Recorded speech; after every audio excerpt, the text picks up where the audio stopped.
하나님께서는 예수님의 십자가의 죽으심과 부활 이후에 교회를 세우셨습니다. 교회는 십자가의 죽으심과 이 부활이라는 복음의 진리의 기초 위에 또 말씀의 터 위에 세워진 공동체입니다.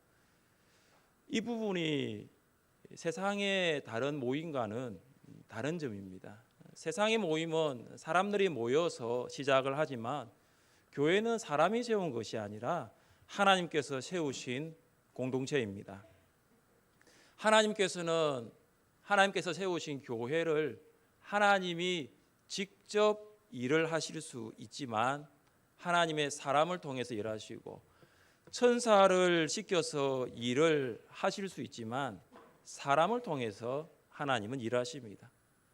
예수님의 십자가의 죽으심과 부활을 믿고 고백하는 사람에게 직분을 주셔서 교회 일을 하도록 하십니다. 하나님께서 주시는 직분은 선물입니다. 직분은 하나님의 선물입니다. 하나님께서 선물을 주시기를 원하십니다. 우리 다음 주 직분자 선거를 하게 되는데 우리 장로 3인 안수 집사 권사 15인을 세우는데 하나님께서 우리 교회에 선물을 주시는 날이심을 믿으시기를 바랍니다. 네, 하나님께서는 선물을 주시기를 원하시는데 나는 받지 않겠다라고 거절하는 사람은 없어야 될 것입니다. 혹은 아직 하나님께서 보시기에 선물을 줄 때가 아닌데 그 선물을 받지 못해서 그것 때문에 섭섭한 마음이 들거나 혹은 시험에 들어서도 안 될 것입니다. 이 모든 것은 하나님의 뜻 가운데 되는 것이기 때문입니다. 그리고 공동회의 직분자 선거에 참석하는 우리의 자세도 마찬가지입니다. 교회가 기도하면서 장로님 3분을 세우기로 했고 안수 집사와 권사 15명을 세우기로 했는데 나는 한 사람도 내가 보기에는 될 사람이 없다. 그것도 하나님의 뜻이 아닙니다. 교회가 기도하고 세우기로 했다면 한 주간 기도해 보시고 어떤 분을 장로님으로 어떤 분을 안수 집사님으로 다 동참하는 거예요. 3분을 표시를 하고 15분을 표시를 하고 다 참석하는 거지요. 그게 하나님의 뜻입니다. 하나님께서 주신 교회의 항존직은 목사와 장로와 집사입니다. 권사는 그 교회 항존직에 준하는 직분입니다. 교회 항존직을 종신직으로 이해하는 성도들이 있습니다. 항존직은 문자 그대로 항상 존재하는 직이라는 것입니다. 항존 직분이라는 것은 항상 존재하지만 항존 직분자는 시무정년이 있습니다. 오늘 본문은 항존직 중 장로에 대한 말씀입니다. 본문은 장로의 자격을 논하기 전에 먼저 장로가 되기를 사모하라고 말씀하고 있습니다. 우리 함께 1절 말씀을 읽어봅니다. 1절입니다. 미쁘다 이 말이여 곧 사람이 감독의 직분을 얻으려 함은 감독은 교회를 지도하는 역할을 맡은 교회의 지도자를 말합니다. 또한 감독은 성도를 다스리고 인도하는 회중의 지도자입니다. 바울은 그의 서신서에서 이 감독과 장로라는 것을 번갈아 사용하기 때문에 우리는 여기에 감독을 장로로 부를 수 있습니다. 장로의 직분은 장로의 뜻을 품는 것에서부터 시작합니다. 먼저 장로가 되기를 열망하라는 거죠. 직분자 되기를 소원하라는 것입니다. 소원이 없는 자는 소원이 이루어질 리 만무합니다. 마음의 뜻을 품지 아니하면은 그 뜻은 성취되지 않습니다. 바울은 장로가 되기를 열망하는 사람은 선한 일을 사모한다라고 했습니다. 이 말은 장로의 직분 그 자체가 선하기 때문입니다. 교회의 직분을 받아서 일을 하면은 주님이 주시는 특별한 은혜가 있어요. 그냥 일반 성도로서 일을 하다가 내가 집사가 되고 권사가 되고 장로가 되면서 일을 하면 특별한 하나님의 은혜가 있다라는 것이죠. 하나님께서 우리를 구원하셔서 하나님의 자녀 삼아 주신 것만도 감사한데 부족한 우리에게 직분 주셔서 장로로 세워주셔서 하나님의 일을 하게 하신다는 것은 큰 은혜요 축복이 아닌 줄 우리가 압니다. 너무나 큰 은혜인 거예요. 장로는 세상의 자랑이 되지 않습니다. 영광스러운 직분입니다. 장로는 직분자는 예수님의 몸인 교회를 위해 헌신하고 교회의 지체들인 성도를 섬길 수 있기 때문입니다. 우리 안수 집사님들을 다 장로 후보로 교회가 살피면서 올렸습니다. 그리고 또 다른 안수 집사나 권사 후보도 이렇게 올렸는데 여러분과 여러분의 배우자 혹은 자녀들이 이 직분 얻을 것을 사모하십시오. 특별히 안수 집사님 혹은 서리 집사님들 중에서는 하나님 제가 장로로 서고 싶습니다. 세워주시면 좋겠고 기도하고, 안수 집사나 권사가 후보로 올라오신 분들은 한 주간 기도하십시오. 하나님께서는 직분을 사모하는 자에게 직분을 주실 줄 믿습니다. 우리 모두가 하나님의 선물을 사모합시다. 하나님의 선물인 직분을 사모하여 교회를 사랑하고 성도를 섬길 수 있기를 주님의 이름으로 축복합니다. 성경은 이 직분자의 조건, 특별히 장로의 조건을 기술하면서 장로의 외적인 조건보다는 내적인 조건을 강조합니다. 이 말은 교회가 장로를 세울 때에 세상의 기준이 아니라 성경적인 기준을 따라야 한다는 것입니다. 성경적인 기준은 세상적인 기준보다 아래에 있는 것이 아니에요. 성경적인 기준은 세상적인 기준보다 훨씬 더 위에 있습니다. 세상은 사람의 외적인 조건을 보고 사람을 세우지만 교회는 그렇게 해서는 안 된다는 것입니다. 교회는 철저하게 성경을 기준으로 장로를 세워야 하고 직분자를 세워야 합니다. 성경에 기준한 직분자가 세워지면 교회가 교회다워지고 예배가 예배다워질 줄 믿습니다. 성경에 기준한 직분자가 세워지면 교회는 세상의 희망이 되고 교회를 통하여 세상 속에 하나님의 나라가 드러나게 될 줄 믿습니다. 어떤 사람이 장로가 되어야 할까요? 어떤 사람이 장로로 세워져야 할까요? 첫째, 장로는 자신을 먼저 다스릴 줄 알아야 합니다. 자신을 다스릴 수 없는 장로가 어떻게 성도를 다스릴 수 있을까요? 우리 함께 2절 3절 같이 한번 읽어봅니다. 2절 3절입니다. 그러므로 감독은 책망할 것이 없으며 한 아내의 남편이 되며 절제하며 신중하며 단정하며 나그네를 대접하며 가르치기를 잘하며 술을 즐기지 아니하며 구타하지 아니하며 오직 관용하며 다투지 아니하며 돈을 사랑하지 아니하여. 본교회가 속해 있는 교단은 대한예수교 장로의 고신입니다. 고신 헌법에 보면 장로의 직무에 대해서 8가지가 나와요. 아마 장로고시에서 시험 나오죠. 이 8가지 장로의 직무 가운데 한 가지를 제외한 나머지 7가지가 성도를 돌아보는 직무예요. 한 가지만 교회의 행정과 관련된 직무고 나머지 7가지가 성도를 돌아보는 직무예요. 예를 들어 장로는 교인을 신방하고 위로하고 교훈하고 권면하는 일을 합니다. 또한 장로는 교인들이 설교한 대로 살아가고 있는지 그 신앙생활 여부를 살펴야 합니다. 또한 장로는 성도들을 양육하고 교인을 위하여 기도하고 전도하는 일까지 하는 것입니다. 장로는 성도의 영적인 상태를 돌아보는 일을 해야 하는 것이죠. 이것이 장로가 해야 할 직무입니다. 여러분, 장로가 성도의 영적인 상태를 돌아보기 전에 먼저 자신의 영적인 상태를 돌아봐야 됩니다. 장로로서 직무를 감당하기 위해서는 자신의 영적인 상태를 돌아보는 것이 먼저라는 것이죠. 그래서 성경은 자신의 영적인 상태를 돌아보기 위해서 절제하고 신중하고 단정하라고 하고 있습니다. 절제는 육체의 욕심을 이겨내는 자질입니다. 육체가 이끄는 대로 살아가면 육체의 다스림을 받을 수밖에 없습니다. 그러나 육체를 이겨내는 절제를 가질 때 자신의 영적인 상태를 돌아볼 수 있는 것이죠. 신중은 분별력을 말합니다. 그래서 신중한 사람은 분별력이 있는 사람입니다. 사람과 일에 대해서 분별력을 가져야 합니다. 충동적으로 판단하고 돌출적으로 행동해서는 안 된다는 것이죠. 매사에 분별력 있게 생각하고 말하고 행동해야 합니다. 단정하다는 것은 질서가 있다라는 것입니다. 하나님께서 하시는 모든 일에는 질서가 있습니다. 여러분, 천지가 창조되기 전에 세상은 어땠습니까? 혼돈했습니다. 무질서했습니다.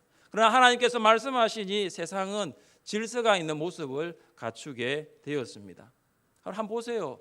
절제, 신중, 단정이라는 것이 외적인 조건이 아니잖아요. 내적인 조건입니다.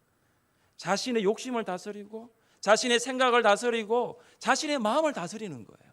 내적인 조건입니다. 성도는 장로가 다스려야 할 대상을 이제 세 가지로 요약합니다. 첫째는 성, 그다음 술, 돈이에요.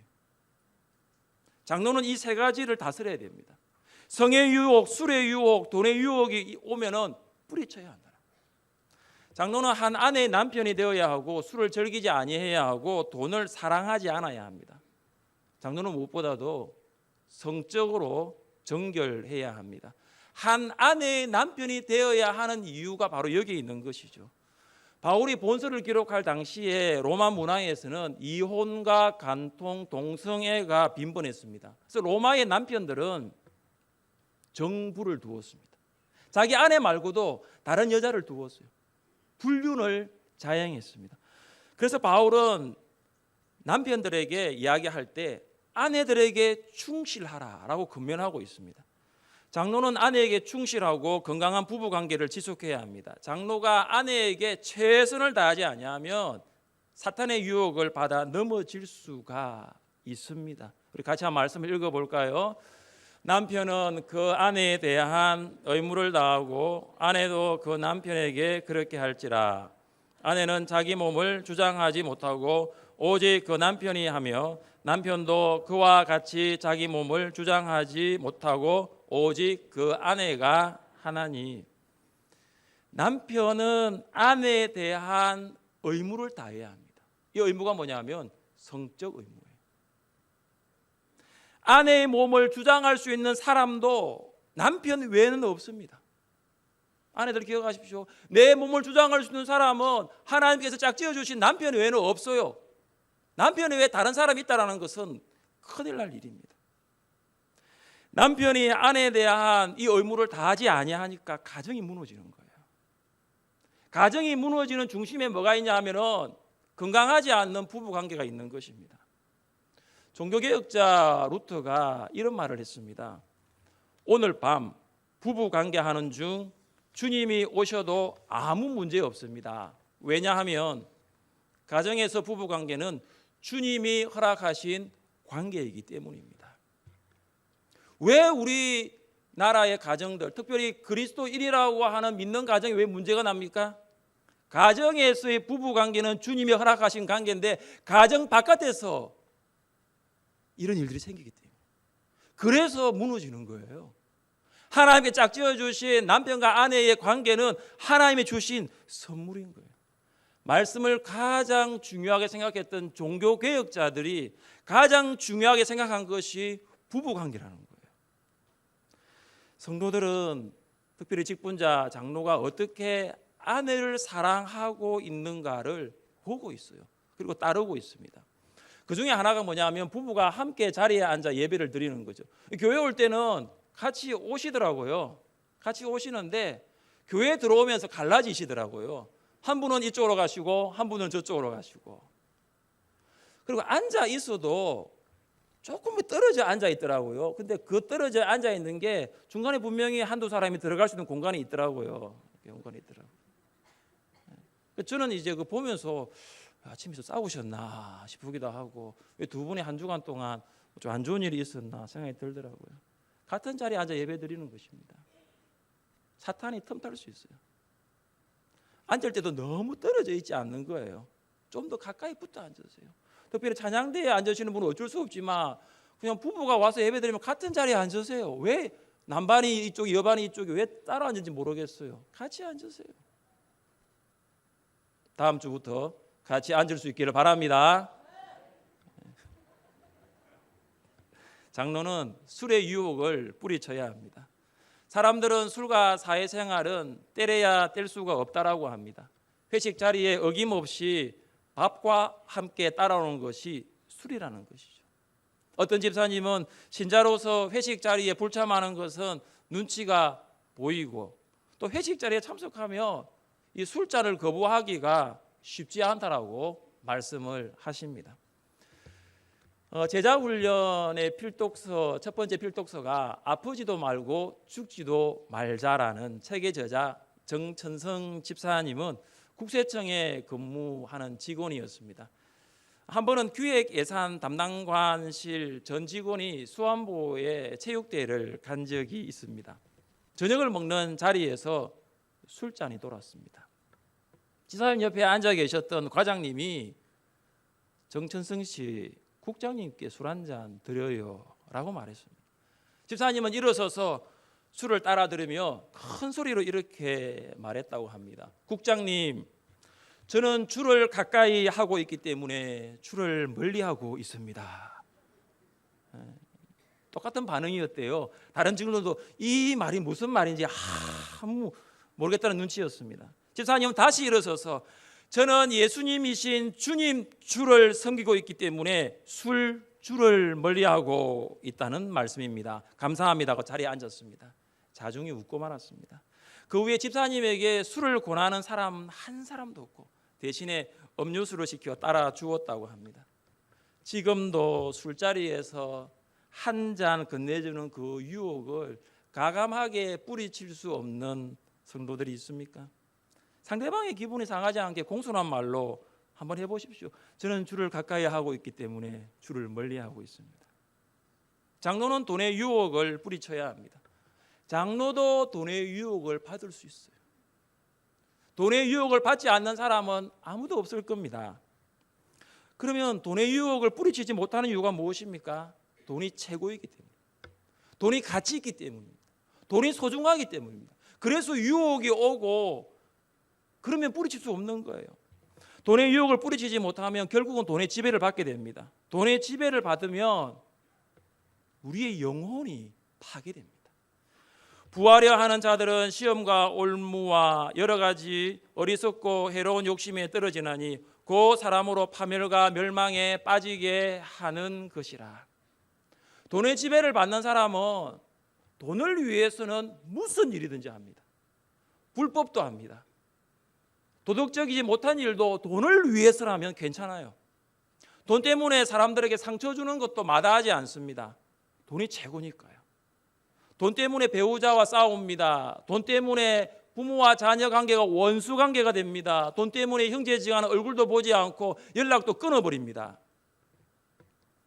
성도끼리 동거래해서는 안 됩니다. 돈 때문에 성도가 상처받고 교회가 시험듭니다.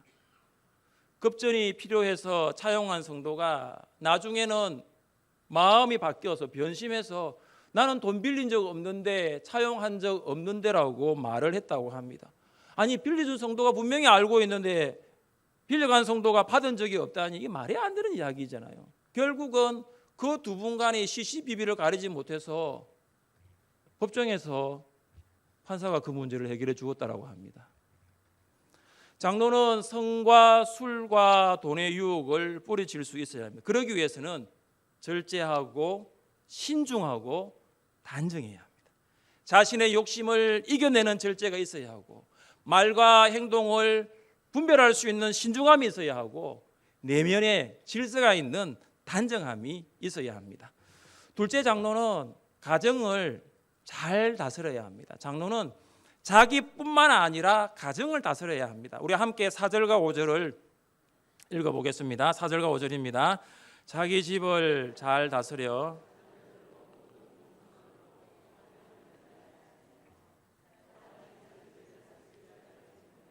어찌 하나님의 교회를 돌보리요.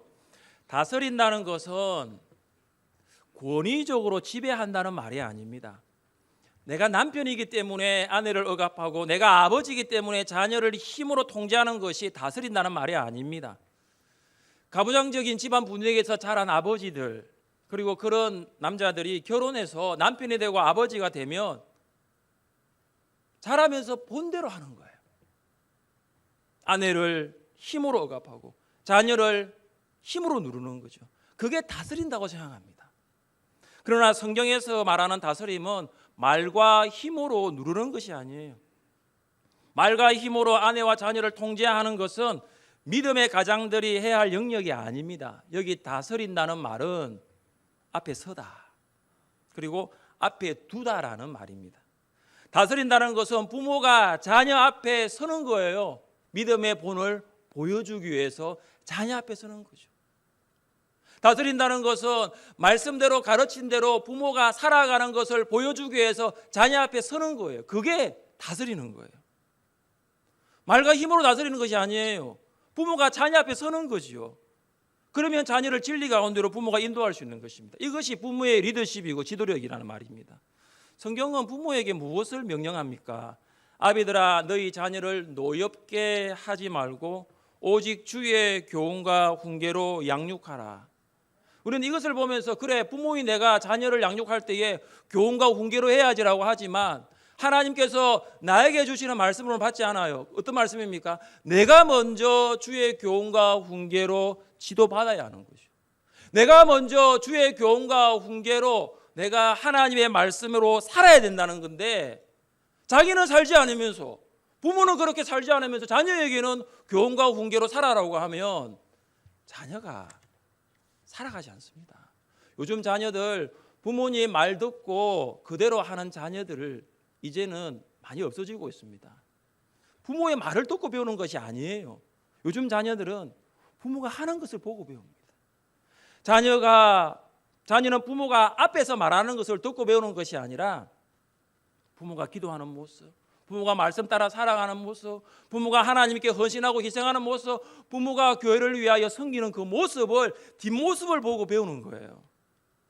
자녀는 부모가 가르친 대로 배우는 것이 아니라 부모가 말씀대로 살아가고 있는 모습을 따라 배웁니다. 제사장 엘리는 그의 두 아들인 홈니와 비느하스를 어떻게 다스렸습니까? 제사장 엘리는 아버지로서 아들들보다 앞서서 말씀대로 살아갔습니까? 그렇게 하지 않았어요. 그 결과 엘리의 아들들은 예배를 경멸했습니다. 비웃었습니다. 그리고 성막에서 회막에서 시중드는 여인들과 동침했습니다. 엘리의 아들들이 하나님의 말씀으로 살아가지 못했어요. 왜 그랬을까요? 그것은 엘리가 먼저 하나님의 말씀의 다스림을 받지 못했기 때문입니다. 엘리가 하나님과 하나님의 말씀을 멸시했기 때문이죠. 그래서 자녀들이 하나님과 하나님의 말씀을 멸시하게 됩니다. 하나님께서 엘리에게 이렇게 말씀하셨습니다. 나를 존중히 여기는 자를 내가 존중히 여기고 나를 멸시하는 자를 내가 경멸하리라. 하나님께 예배 드리는 것을 최고의 가치로 생각하며 살아가는 부모의 모습을 보고 자란 자녀가 과연 예배를 소홀히 할 수 있을까요? 하나님께 드리는 11조를 물질의 최우선으로 생각하면서 살아가는 그 부모를 보고 자란 자녀가 어떻게 하나님께 물질을 드리지 않을 수 있을까요? 만나는 사람에게 예수님의 십자가의 죽으심과 부활에 대하여 부활의 증인, 복음의 증인으로 살아가는 부모를 보고 자란 자녀가 지상명령을 최대의 사명으로 생각하지 않고 살아갈 수 있을까요? 없습니다. 아버지가 말씀대로 살면 자녀는 아버지를 존경하고 복종합니다. 남편이 성경대로 살면 아내는 남편을 따릅니다. 권위는 입에서 나오는 것이 아니라 말씀에서 나옵니다. 존경과 복종은 부모가 자녀에게 믿음의 본을 보이고 그렇게 살아간 대로 나타난 열매이기 때문입니다. 사랑하는 성도 여러분, 여러분은 자녀로부터 존경과 인정을 받고 있습니까? 자녀가 인정하지 못하는 아버지를 교인이 장로로 인정할 수 있을까요? 가정을 잘 다스리는 자가 교회를 잘 다스릴 수 있습니다. 교회는 여러 가정들이 모인 대가족과 같습니다. 한 가정을 잘 다스리지 못하는데 여러 가정들이 모인 교회를 어떻게 다스릴 수 있을까요? 목장은 여러 가정들이 모인 교회와 같습니다. 그리고 초원은 여러 목장들이 모인 교회와 같습니다.